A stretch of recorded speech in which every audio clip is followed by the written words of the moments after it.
দেবভূমি উত্তরাখণ্ড ও তার প্রবেশদ্বার পূর্ণভূমি হরিদ্বার। হরিদ্বার হয়েই আপনাকে যেতে হবে কেদার, বদ্রী, যমুনাত্রী কিংবা গঙ্গোত্রী।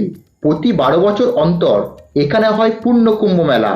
মা গঙ্গা তার দীর্ঘ পার্বত্য পথ অতিক্রম করে হরিদ্বারে এসে স্বস্তির নিঃশ্বাস ফেলে, আর এখানেই পুণ্য স্নান করে মানুষ মোক্ষ লাভ করে।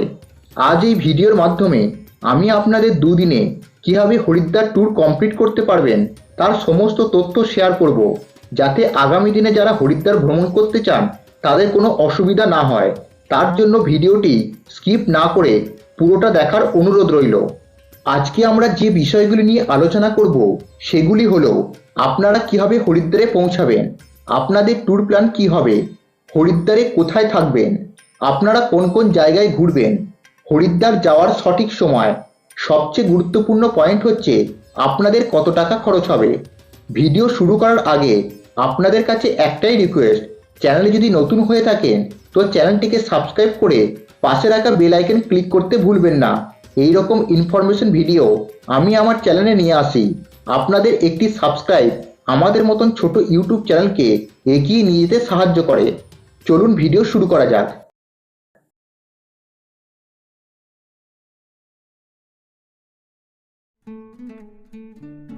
প্রথমে বলবো আপনারা হরিদ্বারে কিভাবে পৌঁছাবেন।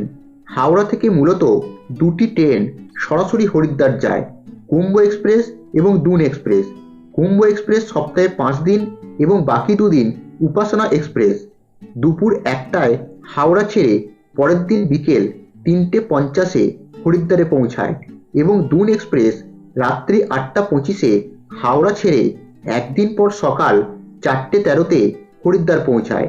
এছাড়া আপনি ট্রেনে প্রথমে দিল্লি এবং দিল্লি থেকে আবার ট্রেন অথবা বাসে হরিদ্বারে পৌঁছাতে পারেন। হরিদ্বারে পৌঁছে আপনাদের প্রথমে হোটেল নিতে হবে। আপনার স্টেশনের কাছে এবং হরকি পৌড়ি ঘাটের কাছে হোটেল নিতে পারেন, তবে আমি বলবো আপনারা বিষ্ণু ঘাটের কাছে হোটেল নিন, কারণ হোটেল থেকে হরকি পৌড়ি ঘাট অনেক কাছে। হরিদ্বার ঘোরার জন্য 2 দিনই যথেষ্ট।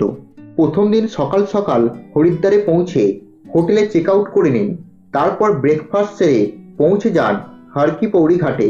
এখানে ভক্তদের জন্য তৈরি নিঃশুল্ক জুতো কাউন্টারে আপনাদের চটিজোড়া জমা রেখে সেরে ফেলুন গঙ্গার পূর্ণ স্নান। হরকি পৌড়িতে স্নান করার জন্য ব্রহ্মকুণ্ডের দুপাশে ব্রহ্মকুণ্ড ঘাট ও ঘণ্টাঘর ঘাট দুটোই কিন্তু পুণ্যার্থীদের কাছে সমান জনপ্রিয়। তাই আপনারা এই দুটি ঘাটের যে কোনো একটি ঘাটে এসে স্নান সেরে ফেলুন।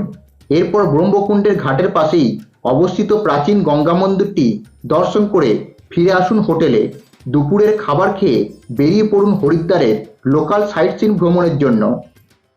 হোটেল থেকে বেরিয়ে চলে আসুন প্রথম দিনের দ্বিতীয় ও তৃতীয় দর্শনীয় স্থান মনসা দেবী ও চণ্ডী দেবী মন্দিরের উদ্দেশ্যে।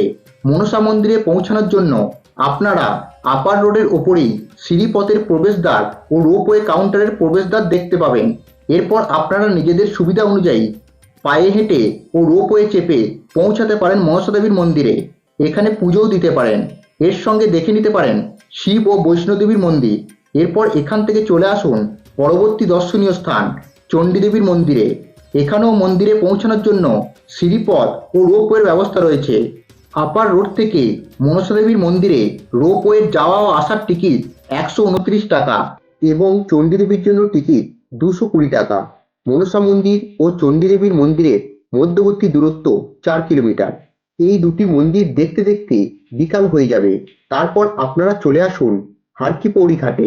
এখানেই ব্রহ্মকুণ্ডের পাশে ব্রহ্মকুণ্ড ঘাটে প্রতিদিন সন্ধ্যা 6টা থেকে গঙ্গা আরতি অনুষ্ঠিত হয়, যা হরিদ্বার ভ্রমণের সবচাইতে বড় আকর্ষণ। এই গঙ্গা আরতি দেখার জন্য ভক্তদের আগমন দুপুর থেকেই শুরু হয়ে যায়, তাই চেষ্টা করবেন 4টের মধ্যে চলে আসার, নাইলে সন্ধ্যা আরতি ভালোভাবে দেখতে পাবেন না। আরতি দেখে হোটেলে ফেরার সময় আপনারা দেখে নিতে পারেন হরিদ্বারের জনপ্রিয় মার্কেট মতিবাজার, যা পুজো সামগ্রীর জন্য বিখ্যাত। তাছাড়া এখানে পাওয়া যায় সব রকমারি খাবার, তাই আপনারা চাইলে এখান থেকেই রাতের খাবার খেয়ে নিতে পারেন। পরের দিন অর্থাৎ দ্বিতীয় দিন সকালবেলায় স্নান ও ব্রেকফাস্ট সেরে বেরিয়ে পড়ুন হরিদ্বারের মন্দিরগুলি দর্শন করার জন্য। ওই দিন অটো বা বিক্রম রিজার্ভ করে হরিদ্বারের 7টি জনপ্রিয় মন্দির ঘুরে দেখুন। একটি অটো বা বিক্রম রিজার্ভ করতে খরচ হবে 400 থেকে 600 টাকার মতন এবং সময় লাগে 4 থেকে 4.5 ঘন্টার মতন। আপনাদের প্রথম দর্শনীয় স্থানটি হলো পবনধাম মন্দির। এই মন্দিরটি হারকি পৌড়ি থেকে 3 কিলোমিটার দূরে অবস্থিত। এখানে প্রবেশ করতে কোনো টিকিট মূল্য লাগে না। পরবর্তী দর্শনীয় স্থানটি হলো বৈষ্ণোদেবী মন্দির। হারকি পৌড়ি থেকে 3.5 কিলোমিটার দূরে অবস্থিত এই মন্দিরটিতে কোনো প্রবেশ মূল্য লাগে না। এখান থেকে একটু এগোলেই পড়বে ভারত মাতা মন্দির। এই মন্দিরটি 8 তলা বিশিষ্ট। এখানে লিফটের ব্যবস্থা রয়েছে, তার মূল্য 5 টাকা। এরপর চলে আসুন সপ্তর্ষি আশ্রম, যা হারকি পৌড়ি থেকে 4 কিলোমিটার দূরে অবস্থিত। এখানে কোনো এন্ট্রি ফি লাগে না। এরপর চলে আসুন শান্তিকুঞ্জ আশ্রম, যা হারকি পৌড়ি থেকে 5 কিলোমিটার দূরে অবস্থিত। এই আশ্রমটির প্রতিষ্ঠাতা হলো পণ্ডিত শ্রী রাম শর্মা আচার্য, যিনি ছিলেন একজন স্বাধীনতা সংগ্রামী ও দার্শনিক। এরপর আপনাদের পরবর্তী গন্তব্য মায়াদেবীর মন্দির, যা হারকি পৌড়ি থেকে 2.5 কিলোমিটার দূরে অবস্থিত। এখান থেকে চলে আসুন আজকের শেষ দর্শনীয় স্থান দক্ষ মহাদেব মন্দির, যা হারকি পৌড়ি থেকে 5.5 কিলোমিটার দূরে অবস্থিত। এখান থেকে চলে আসুন হোটেলে এবং ব্যাগপত্র গুছিয়ে বেরিয়ে পড়ুন হরিদ্বার স্টেশনের উদ্দেশ্যে। হরিদ্বার স্টেশন থেকে প্রতি রাতে 10টা বেজে 18 মিনিটে দুন এক্সপ্রেস এবং 11টা বেজে 43 মিনিটে উপাসনা কিংবা কুম্ভ এক্সপ্রেস কলকাতার উদ্দেশ্যে রওনা দেয়। তবে আপনাদের হাতে যদি একদিন সময় থাকে তাহলে সেই রাতটা থেকে পরের দিন সকাল সকাল রওনা দিতে পারেন ঋষিকেশের উদ্দেশ্যে। আজকের ভিডিওটা অনেকটা লম্বা হয়ে যাবে, তাই ঋষিকেশ ট্যুর প্ল্যানটি পরের ভিডিওতে শেয়ার করব। সবশেষে বলবো আপনাদের কত টাকা খরচ হতে পারে। খরচের হিসাব স্ক্রিনে দিয়ে দিলাম।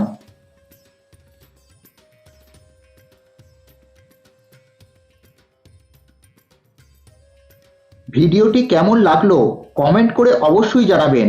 আর চ্যানেলে যদি নতুন হয়ে থাকেন তো চ্যানেলটিকে সাবস্ক্রাইব করে পাশে থাকবেন। আবার দেখা হচ্ছে পরবর্তী পর্বে।